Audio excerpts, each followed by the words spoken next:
Let's get into the video, guys. Today I'm going to be working out to a video talking about sugar, okay? And what sugar does to the body. This is a very good video. There's going to be some doctors on here trying to disprove it and some doctors on here trying to prove it. What I'm going to get to you now is that sugar does everything that these doctors tell you that it does. And the ones that say that don't, well, they don't have no real evidence. They're just speaking out of their you know what. So let's get straight into the video. It's sweet. It's seductive. Is it deadly? Tonight, the dangers of sugar. I think that sugar is a main contributing factor. Serious new warnings from serious people. The more I learn about it, the more it scares me. Also tonight, what the sugar industry has tried to hide. Strategies that I thought the tobacco companies made up back in the 50s, actually some of those the sugar people had done even before that.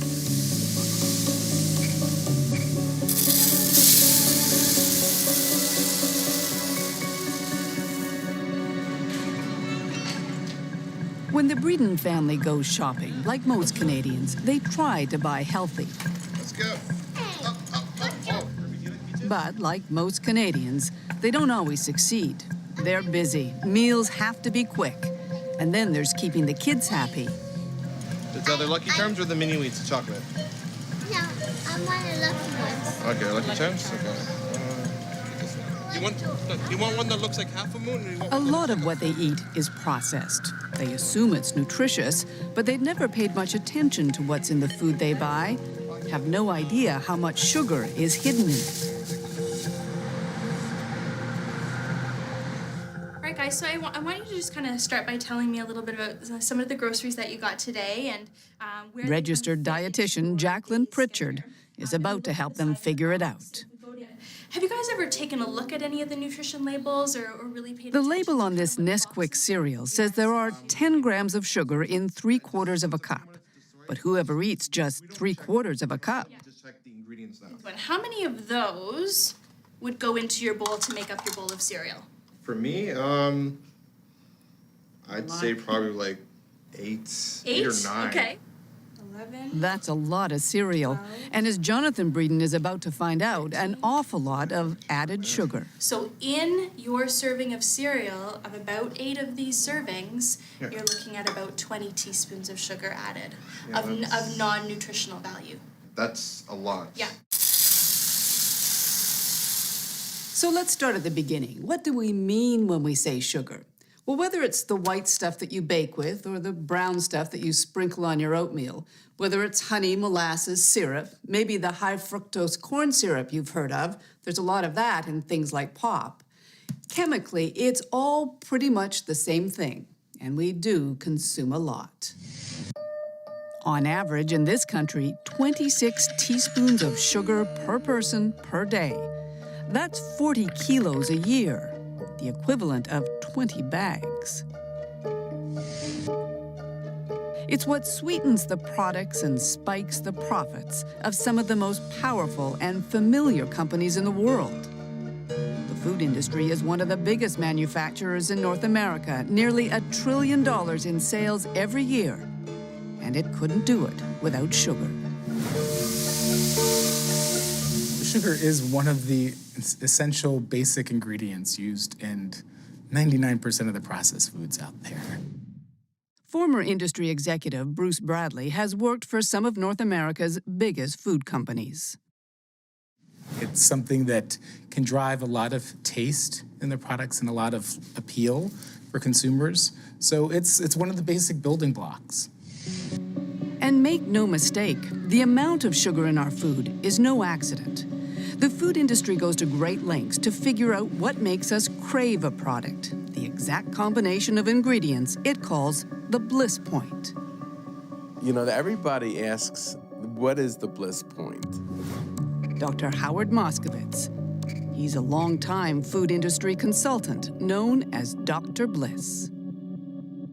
The best way I can do it is to give you an example. Do you drink coffee with sugar or with milk? With milk? So if you add more and more milk, you like it more and more, up to a certain point where you like it the most. And then add a little bit more milk and you say, oh, it's too milky, and my gosh. and add a lot more milk, and it's horrid. So it's Goldilocks. It's the middle, it's the best one. It's the level where you like that product the most. A Harvard-trained mathematician, Moskowitz uses models to test people's reactions to different versions of a product. Once he's found the bliss point, the product hits the shelves. From soda pop to spaghetti sauce, his magic makes money. Everybody wants to sell just a bit more. How do you get that immediate increase in acceptance? Those in the know realize you can add a little sugar. A little. The first thing to know is that 4 grams of sugar is 1 teaspoon. So with that in mind, let's look at some products. It's no surprise Coca-Cola has a lot of sugar. 40 grams a can, that's 10 teaspoons. But much of the sugar we eat is hidden in foods we don't necessarily think of as sweet. This oatmeal, 3 3/4 teaspoons of sugar a bowl. This vanilla-flavored yogurt, nearly 5 teaspoons in just half a cup. You can find sugar added to bread, soup, all kinds of condiments, hot dogs. This chicken dinner labeled Healthy Choice has 5.5 teaspoons of sugar in every serving. Is this the result? There's no question, as our consumption of sugars has grown, so have our bodies. Canada doesn't keep good statistics, so we've used American ones. And those stats raise the troubling question, are we changing our evolutionary shape? Here's the line showing our sugar consumption for the last 50 years. Here's the number of people who've become overweight and obese. Now, look at this line. It's for cases of type 2 diabetes. And this one, diseases of the heart.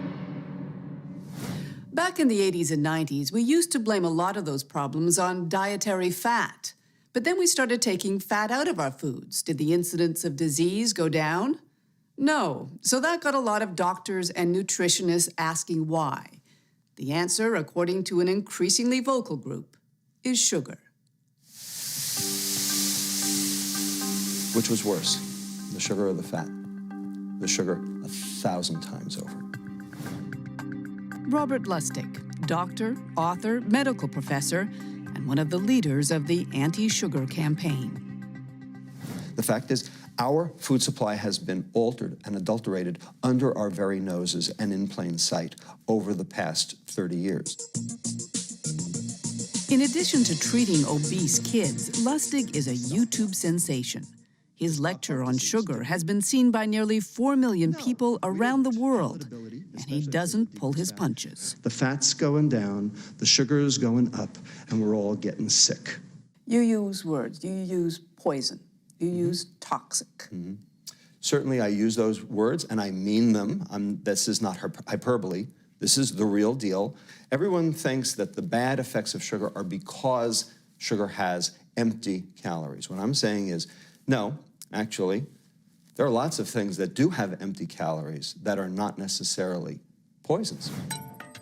Poisonous, he says, because of what too much sugar does in our body.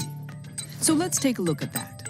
Sugar is made up of 2 molecules, one called glucose, here in blue, the other fructose, in red. When they separate in our gut, the glucose circulates throughout our body, feeding our muscles and our brain. But the fructose goes right to our liver, and it's in the liver where all kinds of problems begin. When you metabolize fructose in excess, your liver has no choice but to turn that energy into liver fat. And that liver fat then causes all of the downstream metabolic diseases. We'll tell you more about those diseases in a moment. But first, let's talk about your brain. Too much fructose, says Lustig, shuts down the part of your brain that tells you when you're full. It doesn't get registered by the brain as you're having eaten. So if you take a kid and prep him with a soft drink and then let him loose at the fast food restaurant, does he eat less or does he eat more? Turns out he eats more. I think there's a long way to go before the literature is sorted out. Phyllis Tanaka speaks for the biggest food companies in Canada. She doesn't buy Dr. Lustig's theories and doesn't think consumers should either. I think it's more important that we step back and look at how do we look for ways to educate and help consumers fit sugar into a healthy dietary pattern. But the industry sure doesn't make it easy. Look at this breakfast bar. There's sugar near the top of the ingredient list, but there's 4 more sweeteners. Would you know that chemically they're all the same? Then there's this tomato soup. Who knew it would have added sugars too? How is a consumer supposed to know that healthy old tomato soup has 3.5 teaspoons of sugar in a cup? Well, how did you figure it out? By the nutrition facts table. I figured that out because I've spent a lot of time recently learning about what a gram of sugar is and how to read these labels. Do you think most people know how to do that? In the last couple of years, we engaged with Health Canada on a campaign called the Nutrition Facts Education Campaign, in large part as a commitment to help Canadians understand how to go into the grocery store and make informed choices. But surely there is a way to warn people who might be interested in this that a cup of this soup brings you 3.5 teaspoons of sugar. To what end, though? Well, if they have decided that as part of their healthy diet they want to eat less sugar. Well, let me see. Then they would use this same label. The only information on the label is 14 grams of sugar in half a cup. Do you know what that means? You shouldn't have to be a dietitian to figure out how much added sugar you're eating, but it helps. Jacqueline Pritchard has added up all the sugar Jonathan eats in a week. It's pretty scary. This is your week's worth of sugar intake then. So this is equal to 245 teaspoons of sugar. That's a lot of sugar. When we come back, what all that excess sugar might be leading to.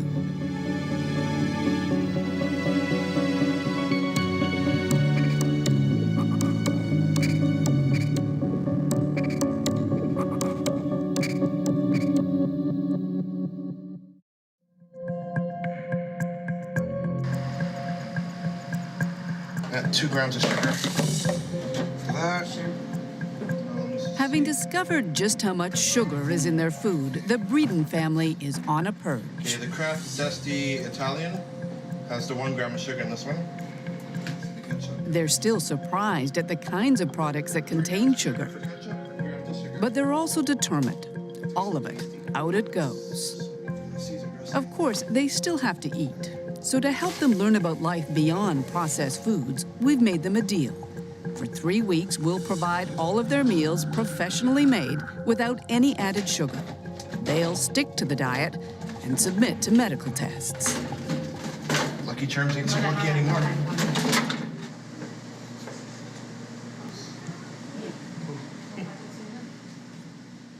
They're only in their mid-20s, but according to medical standards, both Jonathan and Anna are technically obese. 5-year-old Ruby is hovering on the edge. We started our experiment by having their blood tested and analyzed by obesity specialist Dr. Dan Flanders. The family, he says, is heading for trouble. Looking at these results, I would say that I'm very concerned. Quite frankly, if they don't make meaningful change to their lifestyle relatively soon, there's a higher chance that they're heading for a life of lousy quality of life and early death. Like most of us getting fatter and sicker, the Breedens might be forgiven their nutritional ignorance. But the food industry has known and discussed links between processed food and disease for decades.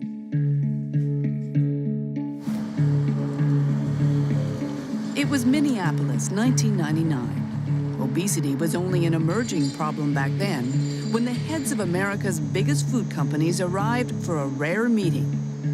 Among them, the heads of Kraft, Nabisco, Nestle, Coca-Cola, and General Mills. These are executives who normally are fighting each other for space on the grocery store. They don't get together very often, but in '99, they got together to talk about obesity. Reporter and author Michael Moss. He described the Minneapolis meeting in his best-selling book. And they had been pulled together by a cabal of insiders within the industry who had increasingly become concerned about both the industry's responsibility for and culpability for being blamed for obesity. They gathered at the Pillsbury Company headquarters, 31st floor. The message they got was uncompromising. And it was delivered by two of their own. Michael Mudd, a top executive at Kraft, and Jim Hill, a leading nutrition researcher.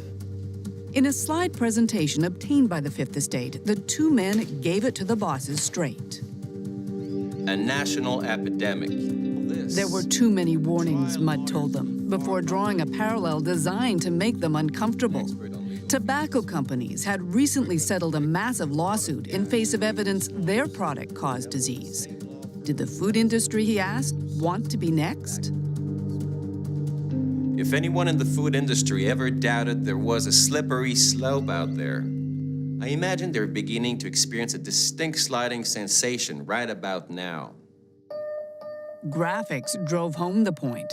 Maps showing obesity rates rising and spreading across the country like a rash. What are the health implications of all this? Studies show that obese individuals are at a higher risk of developing chronic diseases such as diabetes, heart disease, hypertension, and cancer. Topping the list of contributing factors, the ubiquity of inexpensive, good-tasting, supersized, energy-dense foods. In other words, the very foods the CEOs were in charge of selling.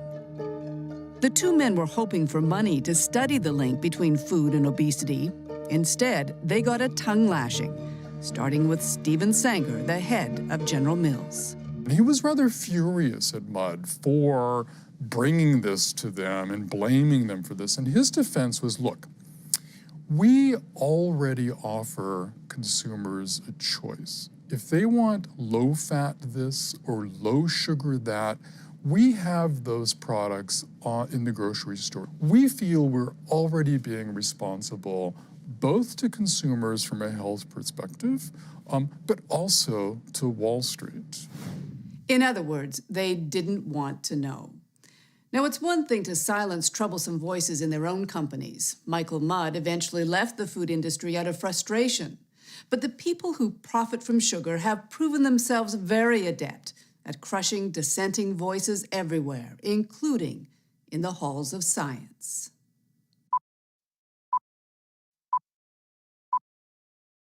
In front of us, day by day, are increasingly more and more very tempting foods.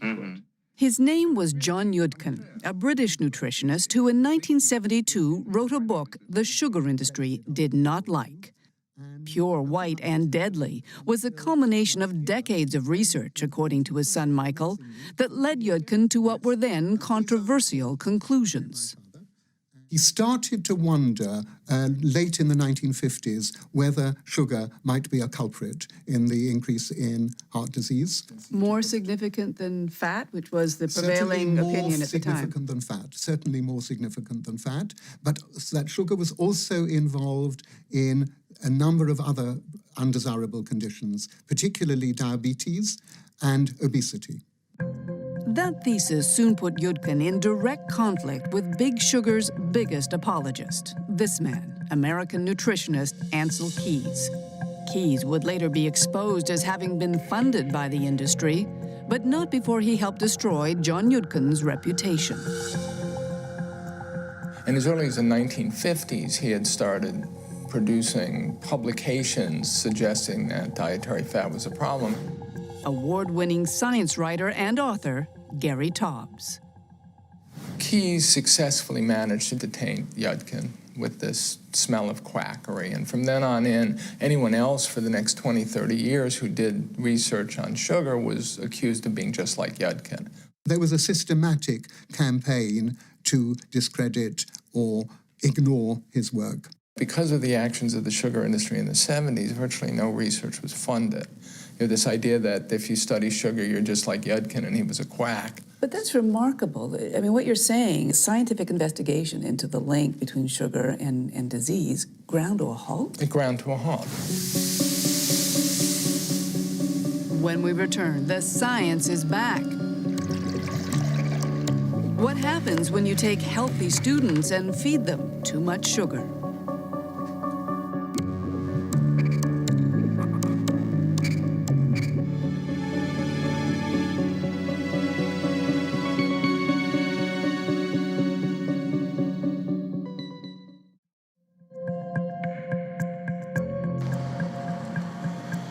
It's week 1 of the 5th Estate Sugar Challenge. Just looking at recipes that actually help reduce the sugar in your diets. And the Breedens are getting a cooking lesson. Chef James Smith is teaching that real food, all the fruits and vegetables and grains of a healthy diet, can also be fast and delicious without any added sugar at all. They use specific ingredients that will change up and lower the sugar and lower the processed foods in your diet. And that may prove a good thing, because after decades of silence, there's new scientific research linking sugar to all kinds of chronic disease.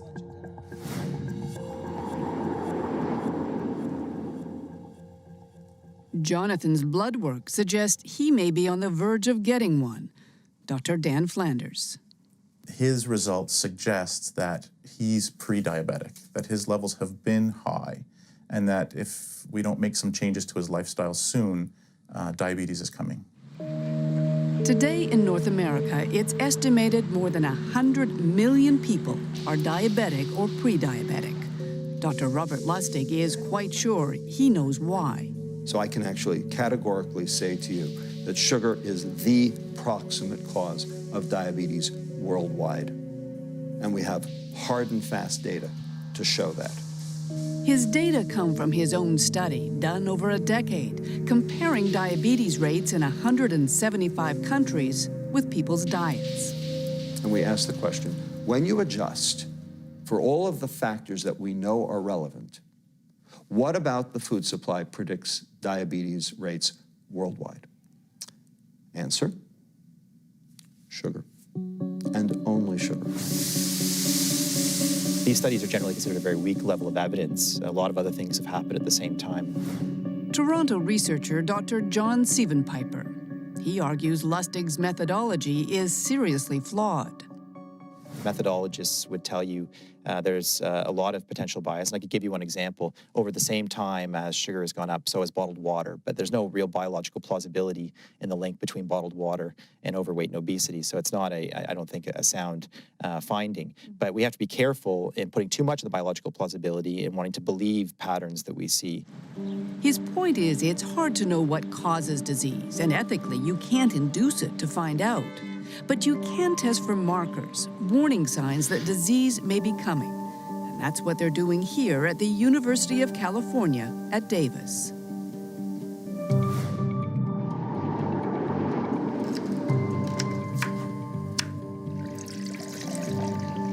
In this lab, students are the guinea pigs. The scientists are feeding them sugar to figure out if it raises the markers for heart disease. That drink contained 25% of her daily calories as high fructose corn syrup. Oh, look at this. Every time they've run the test, says Dr. Kimber Stanhope, the results have been the same. We saw increases in visceral adiposity. That means that's the fat within the abdominal region. This is the fat surrounding the liver and the intestines and the kidney. This is the fat that is associated with increased risk for diabetes and cardiovascular disease. The Breedens know that fat. Anna and Jonathan have already been diagnosed as having fatty livers, which puts them at risk for raised insulin and triglyceride levels. That's the fat in our blood. When Dr. Stanhope tested the blood of her college guinea pigs, healthy kids with healthy livers, she was shocked by how quickly they saw problems. We definitely, in 2 weeks, see increases in the risk factors for cardiovascular disease in the blood. Just in 2 weeks? In 2 weeks. But those kinds of studies don't impress everyone. After surveying a number of studies, including Dr. Stanhope's, that look at sugar and heart disease, John Siebenpiper sees no reason for alarm. And what we find when we look at those trials very carefully is that as long as you match for calories, fructose does not behave differently than does any other form of carbohydrate, namely starches, refined starches, and glucose. Now, that's not to say that they're benign, because I don't think we should be having a lot of refined starch or glucose, but it's not behaving any differently. Doctor can go eat a fat. Stanhope can't speak to the other studies, but she says she tested for all kinds of things, and it was only the fructose that caused the problems.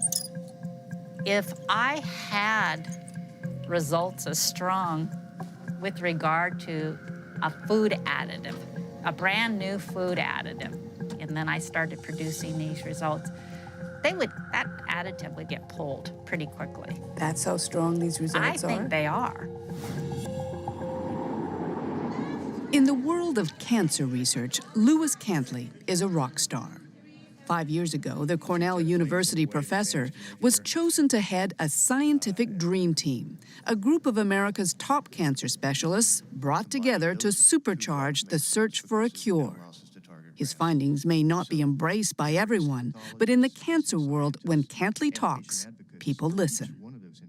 Let me ask then, do you believe that sugar consumption causes cancer?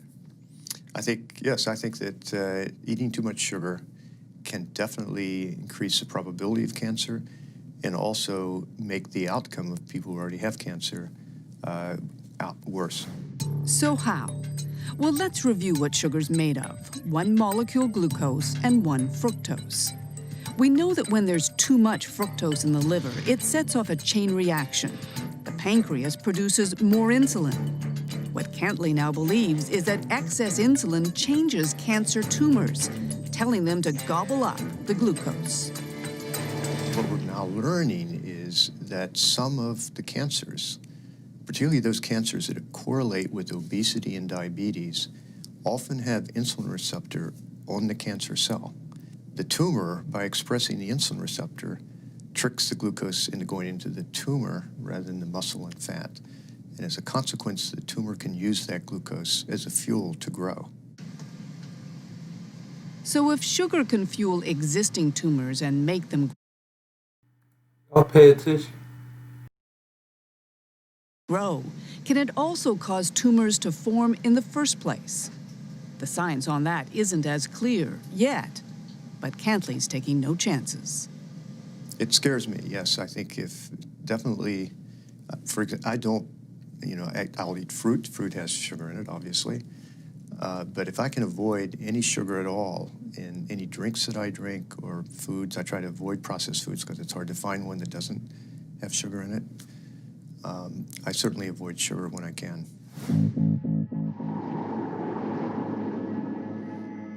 One of the criticisms of the anti-sugar scientists is that too much of their evidence comes from animals, not humans. That said, here at Brown University in Rhode Island, they're doing studies they think should make a lot of humans nervous. This rat is perfectly healthy. Put him in a vat of water and he finds his way to safety every time. 5.2. Now, look at this guy. What he's been eating is the equivalent of a North American diet, complete with all the fats and sugars we regularly consume. He doesn't know where to go. His brain has been damaged. These rats were totally normal, and then they turned into demented animals. They don't remember their learning after even a day. And as the challenge gets harder and harder, they fail more and more, just like a human with Alzheimer's disease. 36.2. In this lab, the belief now is that Alzheimer's is really diabetes of the brain, linked to insulin levels, which can be affected by too much sugar. Professor Suzanne Delamonte. Insulin resistance, we now know, can occur in any organ. It can occur in the muscles, that's what diabetes is. It can occur in the liver, that causes fatty liver disease. It can occur in the ovaries, that's polycystic ovary disease. And it can occur in the brain, and we think that's Alzheimer's. Now, it's important to remember that none of this research represents the scientific mainstream. The case against sugar has not been proven. Associations on both sides of the border for Alzheimer's, cancer, diabetes, including Health Canada and the FDA, they all know about this research, and yet none of them is warning about links between sugar and disease.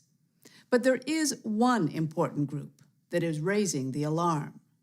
The American Heart Association now recommends that people cut back on added sugar dramatically. Women should have no more than 6 teaspoons a day, men 9.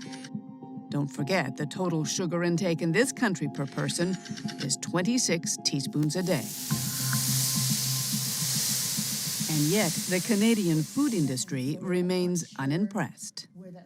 We've talked to people who are quite convinced that there is a relationship, a correlation between sugar and diabetes and heart disease, cancer, dementia. What happens if those people are right? At this point in time, I'm comfortable saying that the science just isn't there to support a role in chronic disease. When we come back, government goes on the attack. If your kids drink 1 bottle of soda a day, they're eating the equivalent of 50 pounds of sugar a year. The equivalent of 50 pounds of sugar from just 1 soda a day. And Big Sugar strikes back. Everywhere you turn, somebody is telling us what we can't eat.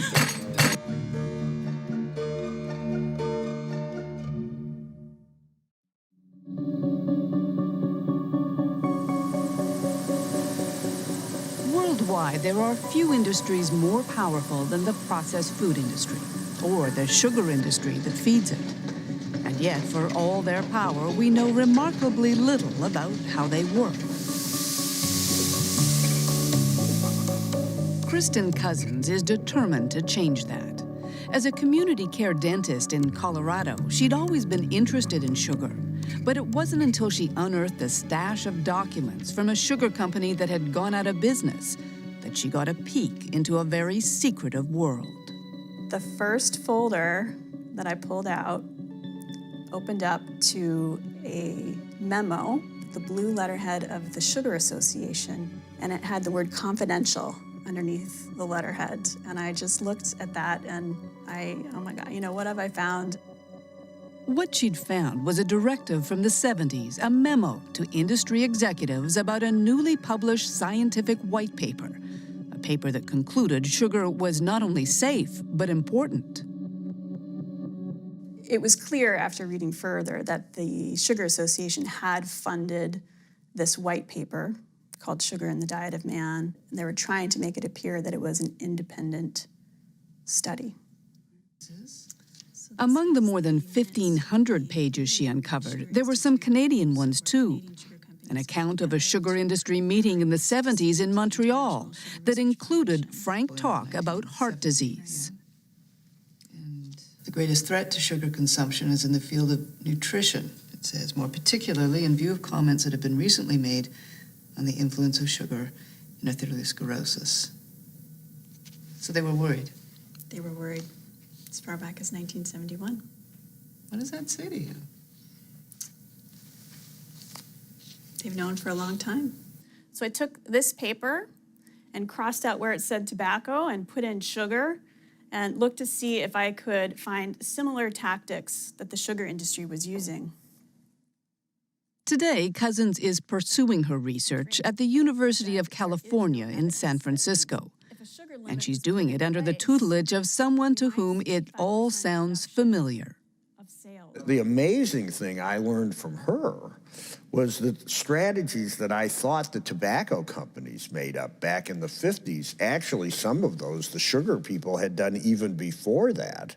Well, you know, now we have 83 million pages of industry documents that's on the internet. We don't bother. Stan Glantz is famous in litigation circles as a man who first publicized secret tobacco industry documents that prove cigarette companies knew their product was dangerous.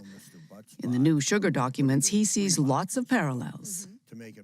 Well, one parallel is just trying to undermine science. Another one is working to try to attack and intimidate scientists and others who are coming up with results that these big corporate interests don't like. Another one is trying to subvert sensible regulation. The sugar industry has decades of practice in that. In 2003, the World Health Organization in Geneva was looking at a resolution recommending people reduce their sugar intake to just 10% of what they eat. It had broad appeal among health experts, but then the industry weighed in. The sugar industry went to their friends in the U.S. Congress, and they got these very influential congressmen to write letters and say that this is simply unacceptable, and in fact, that the U.S. would, pull its funding for the World Health Organization if this report continued. 5 months later, the recommendation quietly disappeared. Having seen the movie before, Stan Glantz says we can't afford to let it happen again. We wouldn't have a tobacco epidemic if there wasn't a tobacco industry.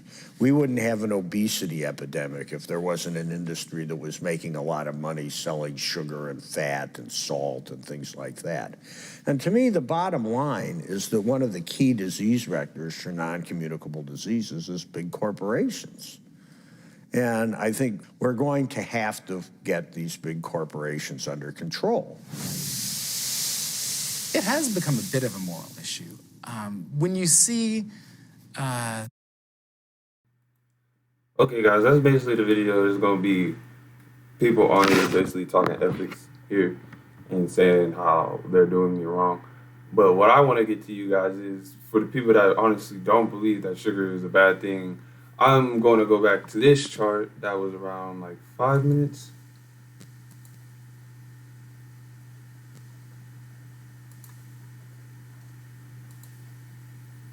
It started from right here.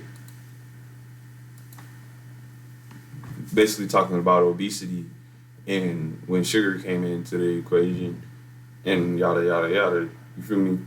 So when sugar came into the equation, let's look at this chart. Hold on.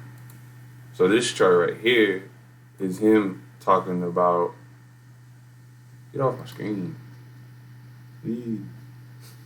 Was him talking about the sugar ratio and the sweetness of the sugar ratio.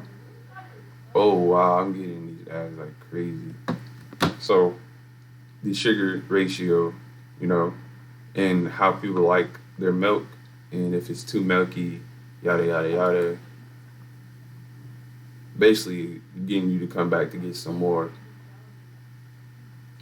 But what I really want to show you guys is this chart about diabetes and how sugar came about, which is about to pop up on the screen in a second. I know it is. It's around this time frame. See, I was paying attention and I was working out. So 4 grams of sugar equals, yeah, that's a lot of sugar. And then also after this chart, I'm going to talk about how sugar actually worked in the body when they were talking about it and going a little bit more into depth. Okay, here we go, y'all.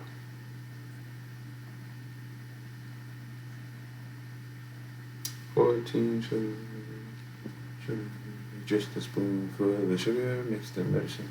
Go down. They said a spoonful of sugar. They said these on here is like 4 to 5.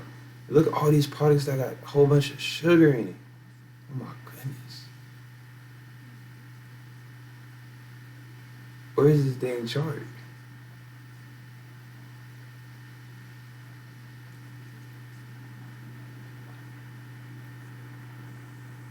Oh, here we go. Our evolutionary shape. Here's the line showing our sugar consumption for the last 50 years. Okay, so you see sugar went up, came down 2009.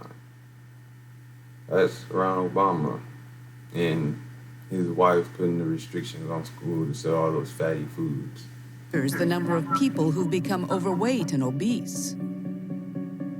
Now, look at this line. It's for cases of type 2 diabetes. And this one, diseases of the heart. Ooh-ee. Okay, so we're gonna get into this. Sugar came from 1960, Lord help me, went up, fell down 2009. I know why. Obama's wife started putting regulations on food in schools, and people started becoming a little bit more health aware. So it dipped, but it didn't really fall down back to where it was in 1960. Help me, Lord. And then you look at obesity is over the sugar rate, meaning people are consuming more sugar than they should. And then the diabetes and the heart disease rate is right on par with the sugar. But look at the diabetes. It shot up. You know, you can be as skinny as me and still have diabetes. I'll say that again. You can be as skinny as me and still have diabetes. That depends on how much sugar you take in. Now, the reason because of that is because they explained it already when they were talking about the glucose and phosphorus. Phosphorus goes into your liver, which is right here, and then it turns into fat, which is usually stored right here on this man's gut. Look at my mouse. And then from there, it goes into the bloodstream, which clogs your pores. And it clogs your pores, it also clogs your pores in your brain, because your brain is a part of your bloodstream, which what they were saying causes Alzheimer's. And then it also causes tumors. And then the tumors end up feeding off of the sugar that you keep putting in your body, which is in everything. That's why I said in one of my live videos that you gotta read the labels, and it's so easy to become skinny. All you gotta do is eliminate this word called sugar out of your diet. I'm so serious. And then there's other ways you can do too. I mean, like, if you watch my live videos, I'll go through it again. I usually drink a big old thing of these, probably like 3 a day. Let's see. This thing 10 inches, so, and it's wide. So you drink about these, and I put apple cider vinegar in here, lemon water, vanilla, with no sugar. Reason because of that is because sugar causes this. I remember I used to put sugar in this, and it would actually give me a little gut, and that's what I was trying to get rid of. So I take it like this: something that's bitter for you is good for you. Feel me? Something that's sweet for you is bad for you. You're the Lord's temple. So when you put bad stuff in your body, it happens like this. And in the Bible, it says to be of even balance. This is not an even balance. This person's lopsided in the body. Not to be rude to anybody who's overweight or big, I gotta get this information out here, and I gotta preach about it, because everybody wants to hear sweet and smooth things, but these sweet and smooth things don't make you look sweet nor smooth. Just saying. So, also, what they didn't tell you guys is what sugar does is they didn't put another line up here, which is called erectile dysfunction. And see, what sugar does is, since it's stopping your blood flow from coming in and around your body, is your dingling needs the blood flow for it can get up, okay? And if there's no good blood flow, it's going to cause erectile dysfunction. There was another study that had your heart directed to your penis. I'm gonna say penis, okay?